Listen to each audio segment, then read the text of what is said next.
오늘 38년을 살았던 이 집에서 쫓겨났습니다. 아침 7시 부엌에 서 있는데 며느리가 뒤에서 말했어요. 어머니, 이제 따로 사시는 게 좋겠어요. 그 한마디에 손에 들고 있던 국자가 떨어질 뻔했습니다. 속으로 생각했죠. 이럴 줄 알았어.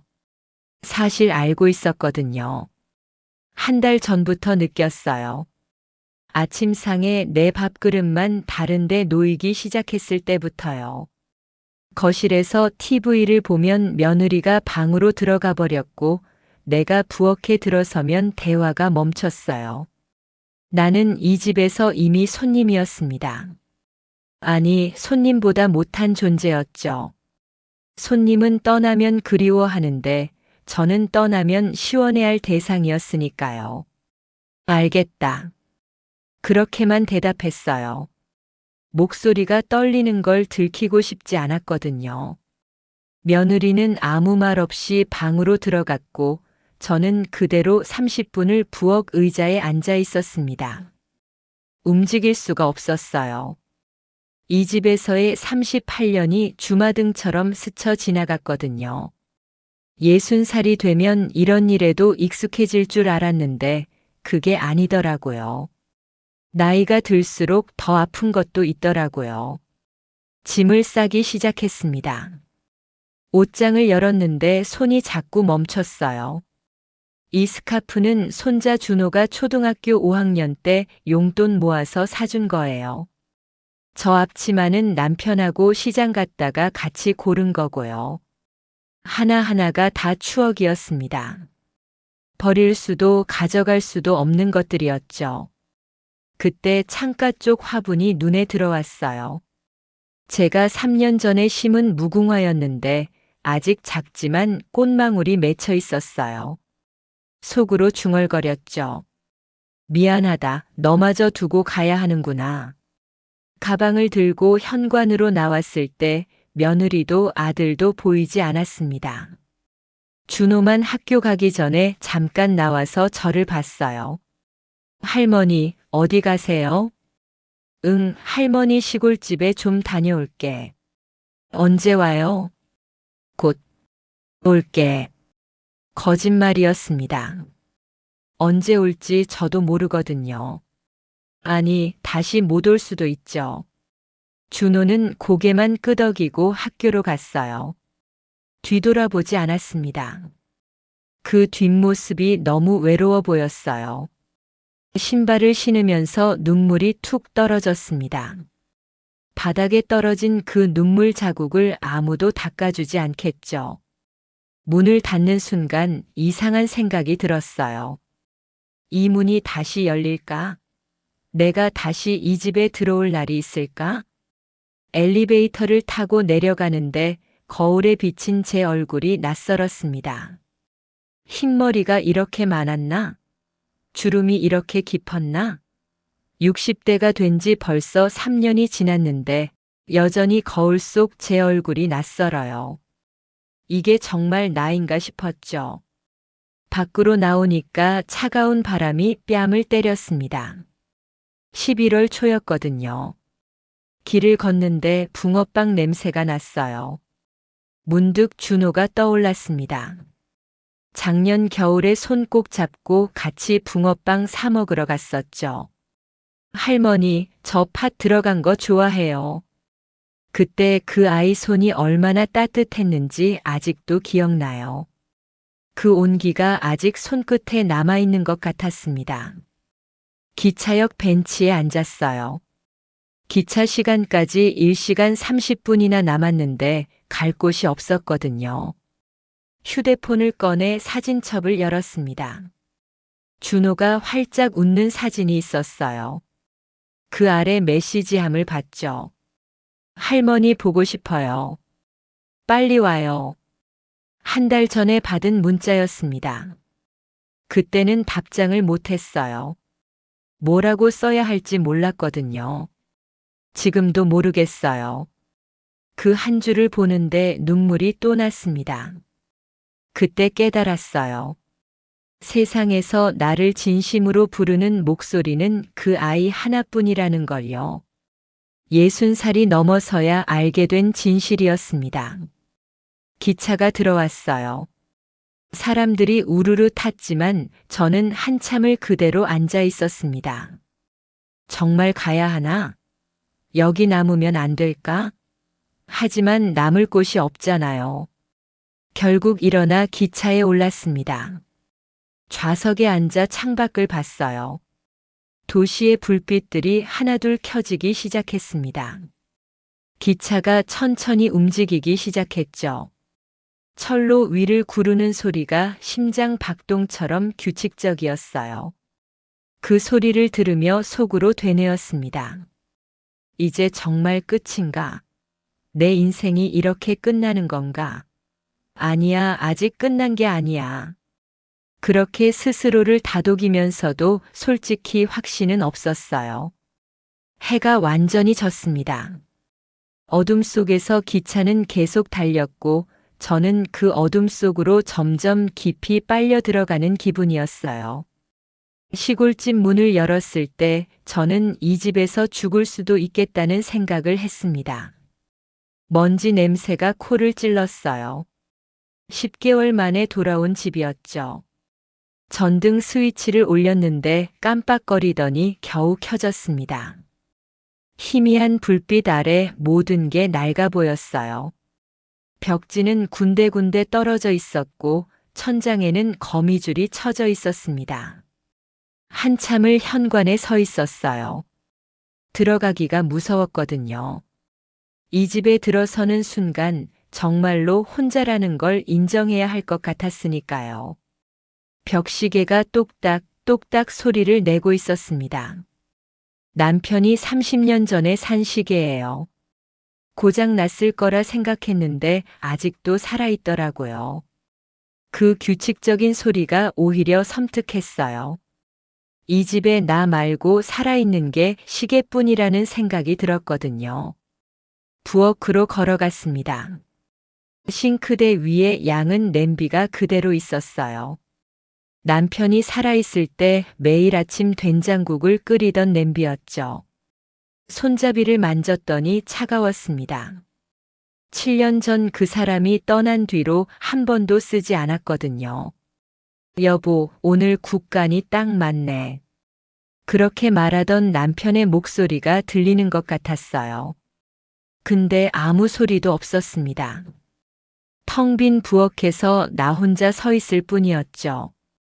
거실 탁자 위에 먼지 쌓인 사진첩이 있었습니다. 앉아서 한 장씩 넘겼어요. 20대에 내가 있었습니다. 하얀 저고리를 입고 웃고 있는 모습이었죠. 그 옆에 젊은 남편이 서 있었고요. 그때는 몰랐어요. 우리가 그렇게 빨리 늙을 줄은요. 다음 장에는 아들이 있었습니다. 돌잔치 사진이었어요. 떡을 입에 묻히고 웃고 있는 모습이었죠. 그 아이가 자라서 며느리를 데려왔을 때가 기억나요. 행복했어요. 그때는요.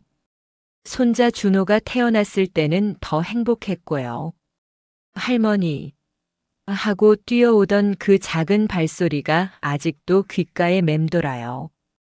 밤마다 내 무릎에 앉아서 동화책 읽어달라던 그 아이. 그게 내 인생에서 제일 행복한 시간이었던 것 같아요. 언제부터 이렇게 된 걸까요? 언제부터 나는 짐이 되어버린 걸까요? 사진첩을 덮고 창밖을 봤습니다. 어둠뿐이었어요. 가로등도 없는 시골이라 칠흑 같았죠. 저 어둠 속에 내가 사라져도 아무도 모를 거예요. 속으로 생각했습니다. 이대로 여기서 조용히 생을 마감하는 것도 나쁘지 않을지도 몰라. 그때 며느리가 했던 말이 떠올랐어요. 같이 살기 너무 힘들어요. 그 말 속엔 미움보다는 지침이 있었던 것 같아요. 나도 이해는 해요. 시어머니랑 같이 산다는 게 쉬운 일은 아니잖아요. 근데 이해하는 것과 상처받는 건 다른 문제더라고요. 60살이 넘으면 이런 것쯤 견뎌낼 줄 알았어요. 근데 나이가 들수록 오히려 더 약해지는 것도 있더라고요. 마음이 특히 그래요. 침대에 누웠습니다. 천장을 바라보는데 눈물이 흘렀어요. 소리내서 울지는 않았어요. 그냥 눈물만 주르륵 흘렀죠. 들어줄 사람도 없는데 소리내서 울 필요가 뭐 있겠어요. 그렇게 한참을 누워 있는데 휴대폰이 울렸습니다. 누굴까 싶어서 확인했어요. 문자 한 통이었습니다. 발신자 준호. 할머니 잘 주무세요. 보고 싶어요. 그 짧은 문장을 보는데 심장이 쿵 내려앉았어요. 손이 떨렸습니다. 화면을 켜고 끄고를 몇 번이나 반복했죠. 꿈인가 싶었거든요. 보고 싶어요. 그 네 글자를 몇 번이나 읽었는지 몰라요. 10번, 20번, 아니 그보다 더 많이 읽었을 거예요. 읽을 때마다 눈물이 났습니다. 속으로 중얼거렸죠. 그래, 나를 기억해주는 사람이 아직 있구나. 나를 필요로 하는 마음이 아직 남아있구나. 휴대폰을 가슴에 꼭 안았습니다. 화면 불빛이 어둠 속에서 작게 빛나고 있었어요. 그 빛이 마치 별빛처럼 느껴졌습니다. 그 순간 이상한 생각이 들었어요. 아직 끝난 게 아닐지도 몰라. 아직 내가 할 수 있는 게 남아있을지도 몰라. 그날 밤 잠을 거의 못 잤습니다. 새벽까지 뒤척이다가 겨우 눈을 붙였죠. 꿈을 꿨어요. 준호가 나타나서 손을 잡아주는 꿈이었습니다. 할머니는 제 진짜 가족이에요. 꿈속에서 그 아이가 그렇게 말했어요. 눈을 떴을 때 베개가 젖어 있었습니다. 자면서도 울었나 봐요. 창밖이 밝아지고 있었어요. 새벽 5시쯤 됐을 거예요. 일어나 부엌으로 갔습니다. 양은 냄비를 꺼내 물을 받았어요. 7년 만에 처음이었죠. 국을 끓이면서 생각했습니다. 그래, 이대로 주저앉을 순 없어. 손자를 위해서라도 뭔가 해야 해. 근데 뭘 할 수 있을까? 60이 넘은 늙은이가 뭘 할 수 있을까? 그때는 몰랐어요. 제 인생이 이제 시작될 거라는 걸요. 저는 오늘 제 얼굴을 세상에 처음으로 공개하기로 결심했습니다. 새벽부터 된장국을 끓이고 있었어요. 김이 모락모락 올라오는 냄비를 보면서 문득 생각했죠. 준호가 이 냄새를 좋아했었지. 그 아이가 보고 싶어 하는 게 나잖아. 그럼 내가 할 수 있는 건 뭘까? 그때 식탁 위에 놓인 휴대폰이 눈에 들어왔습니다. 며칠 전 준호가 전화로 말했던 게 떠올랐어요. 할머니, 요즘 유튜브라는 거 있잖아요. 거기서 요리하는 거 보는데 너무 재밌어요. 유튜브. 그게 뭔지도 잘 모르면서 검색을 했어요. 손가락이 어눌해서 한참 걸렸죠. 화면에 온갖 영상들이 나왔습니다. 젊은 사람들이 화려한 조명 아래서 웃으며 요리하는 영상들이었어요. 속으로 생각했습니다. 나 같은 늙은이가 이걸 할 수 있을까? 주름투성이 얼굴을 누가 보고 싶어 할까? 근데 이상하게 포기가 안 됐어요. 준호 생각이 자꾸 났거든요. 그 아이에게 뭔가 보여주고 싶었습니다. 할머니는 아직 살아있다고, 할머니도 뭔가 할 수 있다고 말하고 싶었어요. 휴대폰을 들고 한참을 망설였습니다. 떨리는 손으로 카메라 버튼을 눌렀죠. 화면에 제 얼굴이 나왔어요. 주름진 볼, 흰 머리, 처진 눈꺼풀. 순간 숨이 막혔습니다. 내가 이렇게 늙었구나. 끄려다가 멈췄어요. 아니야, 이게 나야. 63년을 살아온 내 모습이야. 부끄러워할 게 뭐가 있어. 녹화 버튼을 눌렀습니다. 저는 시골에 사는 평범한 할머니입니다. 오늘은 제가 제일 잘 만드는 된장국을 보여드리려고 해요. 목소리가 떨렸어요. 손도 떨렸고요. 카메라 앞에 서 있는 게 이렇게 어려운 일인 줄 몰랐습니다. 그래도 계속했어요. 된장을 풀고 두부를 넣고 파를 썰면서 하나하나 설명했죠. 이 된장은 제가 10년 전에 담근 거예요. 남편이 살아있을 때 같이 담갔죠. 그땐 몰랐어요. 이렇게 혼자 먹게 될 줄은요. 말하다 보니 눈물이 날 것 같았어요. 참았습니다. 울면 안 될 것 같았거든요. 이 국은 저한테 가족의 냄새예요. 남편도 아들도 손자도 다 좋아했던 맛이에요. 카메라 렌즈를 보면서 속으로 중얼거렸죠. 준호야, 이거 보고 있니? 할머니가 용기 내서 해보는 거야. 국이 다 끓었을 때쯤 촬영을 멈췄습니다. 손이 후들거렸어요. 심장이 빠르게 뛰었고요. 영상을 다시 봤는데 이상하더라고요. 어설프고 화질도 안 좋았는데 뭔가 진심이 담긴 것 같았어요. 올릴까 말까 1시간을 고민했습니다. 사람들이 비웃으면 어떡하지? 아무도 안 보면 어떡하지? 온갖 생각이 다 들었어요. 그때 또 준호 문자가 왔습니다. 할머니, 오늘도 보고 싶어요. 그 한 줄을 보는 순간 결심했죠. 그래, 해보자. 결과가 어떻든 일단 해보는 거야. 떨리는 손으로 업로드 버튼을 눌렀습니다. 제목은 이렇게 썼어요. 63살 할머니의 손맛 첫 번째 이야기. 영상이 올라가는 동안 심장이 터질 것 같았어요. 올라갔습니다. 세상에 제 얼굴이 공개된 거죠. 60평생 처음 하는 일이었어요.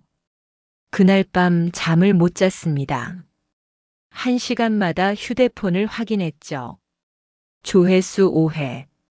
아마 제가 확인한 게 5번이라 5회인 것 같았어요. 댓글은 하나도 없었고요. 속으로 생각했습니다.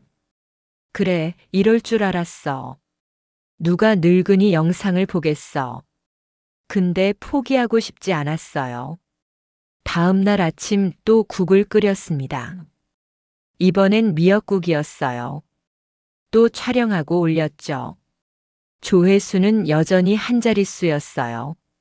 사흘째 되던 날 김치찌개를 끓이면서 촬영했습니다. 이번엔 조금 익숙해졌어요. 카메라 앞에서 말하는 게 조금 자연스러워졌죠. 이 김치는 작년 겨울에 담근 거예요. 혼자 먹으려고 조금만 담갔는데 이제 다 떨어져 가네요. 올해는 더 많이 담가야겠어요. 혹시 모르잖아요. 누가 찾아올지. 그렇게 말하면서 준호 얼굴이 떠올랐어요. 그 아이가 언젠가 찾아와서 할머니 김치 먹고 싶다고 말할 날이 올까요? 영상을 올리고 1시간쯤 지났을 때였어요. 휴대폰이 울렸습니다. 알림이 왔더라고요. 첫 댓글이 달렸습니다. 손이 떨려서 제대로 누르지도 못했어요. 3번 만에 겨우 열었죠. 댓글 내용은 이랬습니다. 우리 할머니 생각나요. 눈물 나네요. 그 한 줄을 보는데 눈물이 터졌어요. 누군가 제 영상을 봤어요. 그것도 감동받았다고 했어요. 60이 넘어서 처음으로 세상에 인정받는 기분이었습니다. 그날 저녁 조회수가 100회를 넘었어요. 댓글도 5개나 달렸고요. 하나하나 읽으면서 계속 울었습니다. 할머니 음식 너무 먹고 싶어요. 진짜 손맛이 느껴져요. 우리 엄마한테 전화해야겠어요. 속으로 생각했죠. 그래, 내가 한 게 아무것도 아닌 게 아니었구나. 내 이야기를 들어주는 사람이 있구나. 그날 밤 처음으로 편하게 잠들었습니다. 꿈속에서 준호가 웃으며 말했어요. 할머니, 대박 날 거예요. 그게 정말 예언이 될 줄은 그때는 몰랐습니다. 일주일 만이었어요. 영상을 올린 지 7일째 되던 날 휴대폰이 미친 듯이 울렸습니다. 알림창이 쉴 새 없이 떴죠. 처음엔 고장인 줄 알았어요. 조회수 1만 회 돌파. 손에 들고 있던 수저를 떨어뜨렸습니다. 만 명이 봤다고. 63년을 살면서 10,000명 앞에서 본 적도 없는데 10,000명이 내 영상을 봤다고요? 손이 떨려서 휴대폰을 제대로 잡을 수가 없었어요. 댓글창을 내렸는데 숫자가 300개를 넘어 있었습니다. 하나하나 읽기 시작했죠. 할머니, 우리 외할머니 돌아가신 지 5년 됐는데 너무 보고 싶어요. 이런 손맛 그리워요. 할머니 집에 가고 싶어요. 63살에 유튜브 시작하시다니 정말 대단하세요. 읽다가 눈물이 났어요. 그냥 흘러내렸습니다. 나 같은 늙은이 영상을 이렇게 많은 사람이 봐주다니. 속으로 생각했죠. 나도 아직 쓸모가 있구나. 누군가에게 위로가 될 수 있구나. 그때 댓글 하나가 눈에 들어왔습니다. 준호 할머니 최고예요. 친구들한테 다 자랑했어요. 손자였어요. 그 아이가 내 영상을 봤어요. 친구들한테까지 자랑했다고요. 그 한 줄을 보는데 세상을 다 가진 기분이었습니다. 주저앉아서 한참을 울었어요.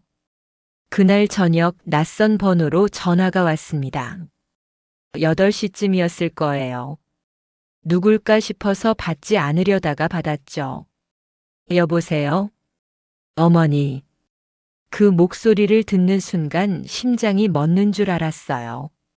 며느리였습니다. 나를 쫓아낸 그 사람이었죠. 아무 말도 할 수 없었어요. 목이 메었거든요. 저예요. 민지. 한참 침묵이 흘렀습니다. 빗소리만 들렸어요. 그날따라 비가 내리고 있었거든요. 영상 봤어요. 그 말에 가슴이 철렁 내려앉았습니다. 뭐라고 말해야 할까요? 미안해?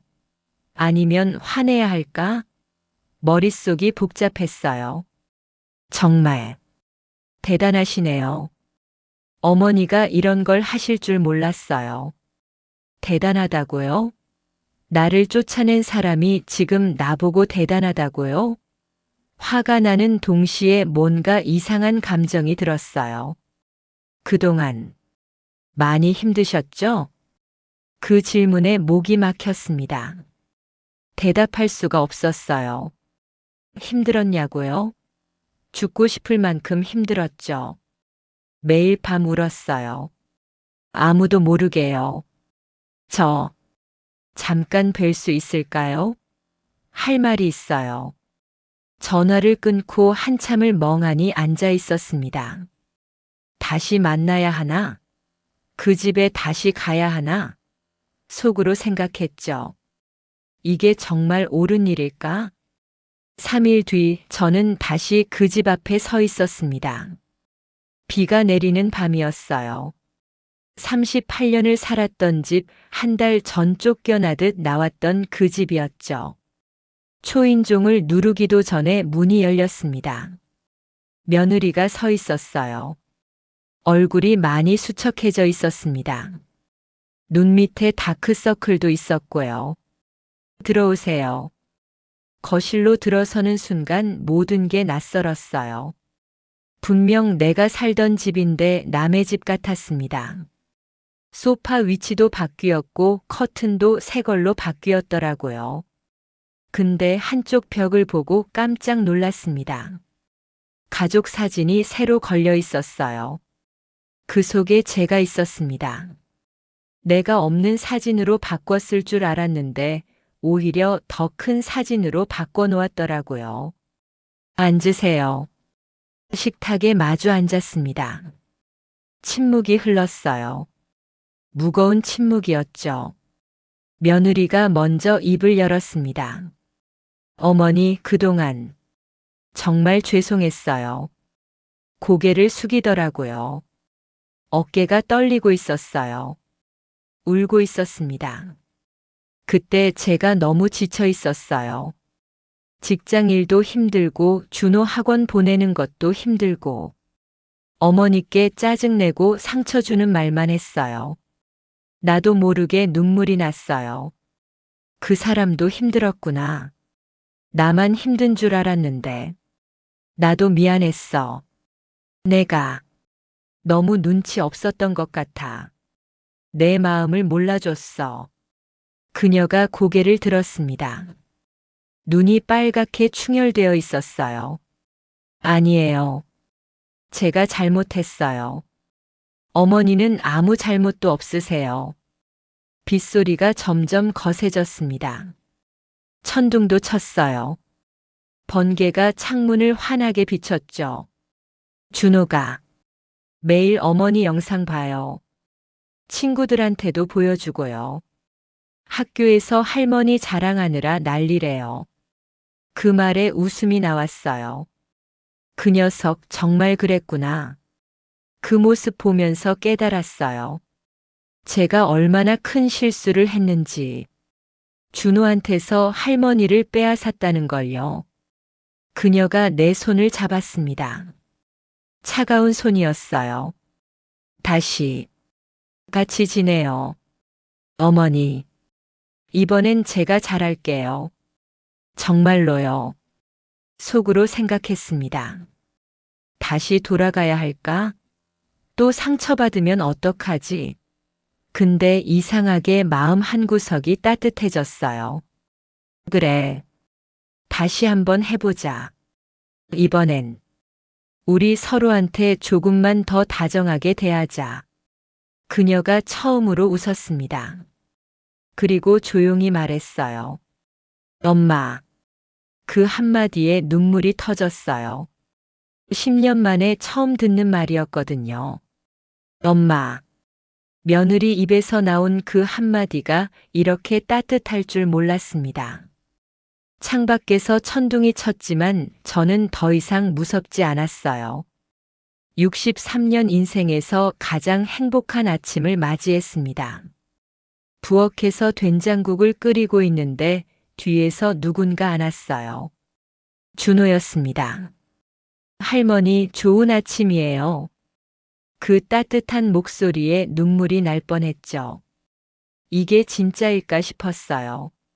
한 달 전만 해도 이 집에서 쫓겨났었는데 지금 이 아이가 나를 안고 있잖아요. 너 오늘 학교 안 가니? 토요일이잖아요. 할머니랑 영상 찍기로 했잖아요.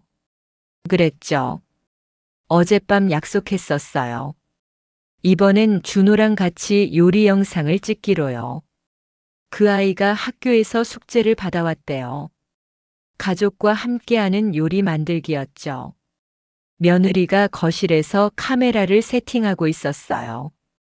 한 달 전만 해도 상상도 못한 일이었습니다. 며느리가 내 영상 찍는 걸 도와주다니요. 어머니, 준비되셨어요? 이번엔 제가 편집도 해드릴게요. 그래, 내가 도와주면 고맙지. 식탁에 재료를 다 차려놓았습니다. 된장, 두부, 애호박, 대파.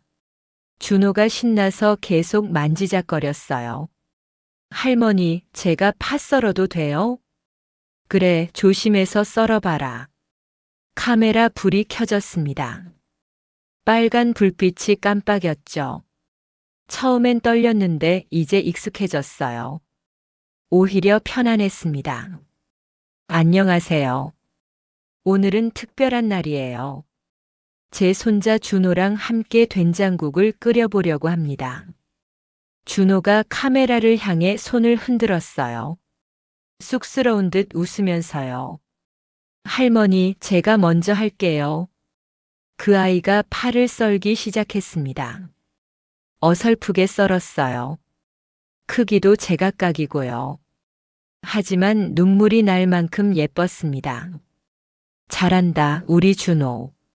그렇게 썰면 돼. 며느리가 옆에서 웃으며 지켜보고 있었어요. 그 모습을 보는데 문득 생각했죠. 이게 가족이구나. 함께 웃고 함께 요리하고 함께 시간을 보내는 게 가족이구나. 국물이 끓기 시작했습니다. 김이 모락모락 올라왔어요. 준호가 신기한 듯 들여다봤죠. 할머니, 이 냄새. 너무 좋아요. 그지? 이게 바로 할머니표 손맛이란다. 카메라를 향해 말했습니다. 여러분, 음식이란 게 참 신기해요.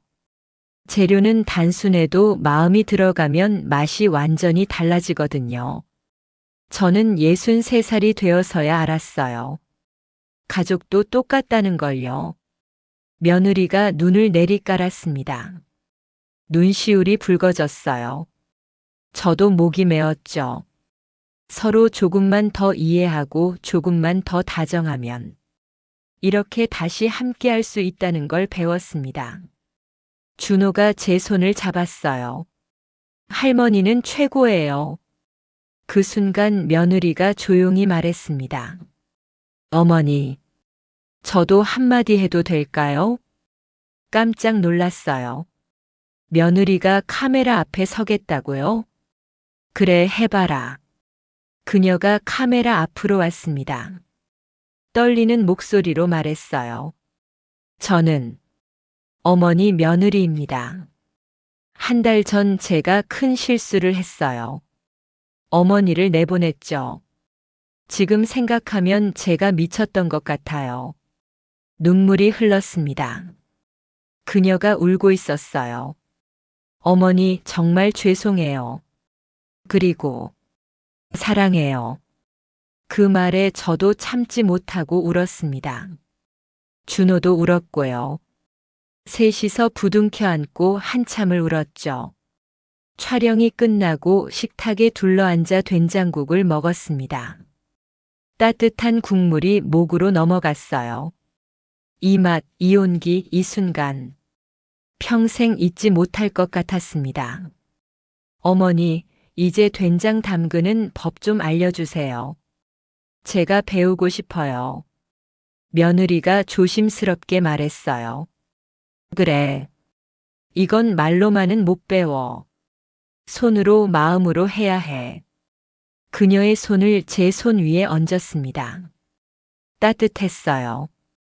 이제야 그 온기가 느껴졌습니다. 그날 밤 영상을 올렸어요. 제목은 할머니와 손자의 행복한 요리 시간이었습니다. 다음 날 아침 조회수가 5만 회를 넘었어요. 댓글이 2,000개가 넘게 달렸죠. 이런 가족이 진짜 가족이죠. 눈물이 나요. 우리 엄마한테 전화해야겠어요. 할머니, 용기 주셔서 감사해요. 저도 시어머니한테 사과해야겠어요. 하나하나 읽으면서 또 울었습니다. 내 이야기가 누군가에게 위로가 되고 있었어요. 내 경험이 다른 가족들을 변화시키고 있었죠. 준호가 학교에서 상을 받았다고 연락이 왔어요. 가장 따뜻한 가족 이야기 글짓기 대회였대요.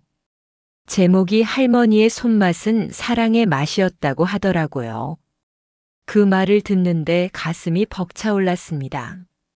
속으로 생각했죠. 내가 이렇게까지 누군가에게 영향을 줄 수 있구나. 지금 저는 부엌에 서 있습니다. 내일 찍을 영상을 준비하고 있어요. 이번엔 김치찌개를 해볼까 해요. 며느리가 옆에서 배우고 싶다고 했거든요. 창문 너머로 저녁 노을이 물들고 있습니다. 붉은 하늘이 참 아름답네요. 63년을 살면서 이렇게 노을이 예쁘다고 느낀 적이 있었나 싶어요. 손자가 거실에서 할머니 하고 부릅니다. 며느리가 부엌에 들어와 엄마 도와드릴게요 하고 말해요. 이 목소리들, 이 온기들이 제 인생의 전부입니다. 63살에 시작한 유튜브가 제 인생을 바꿨어요. 아니, 정확히는 제가 용기를 냈기에 인생이 바뀐 거겠죠. 여러분, 늦은 나이는 없습니다.